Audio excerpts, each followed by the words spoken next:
குயிக்காக ஏதாவது lunch recipe பண்ணலான்னு ட்ரை பண்ணேன். அதனால இன்றைக்கி வந்து ரொம்ப டிஃப்ரெண்ட்டான ஒரு ரெசிபி பண்ண போகிறோம். வாங்க பார்க்கலாம். ஆயில் ஹீட் ஆனதும் கடுகு போட்டுக்கலாம்.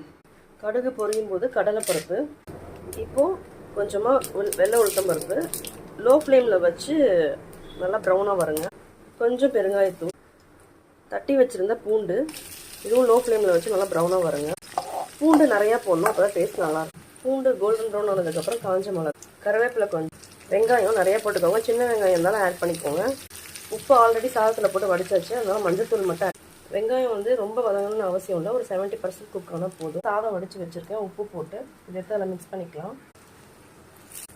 ஓகே, சாதம் போட்டு அப்படியே கிளறிட்டே இருக்கணும்.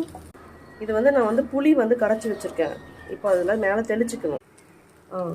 புளி வந்து இப்போது அப்படியே லைட்டாக தெளிச்சுக்கோங்க. ரொம்ப ஊற்ற புளி சாதம் அளவுக்கு இல்லாமல் கம்மியாக புளி ஊற்றுங்க.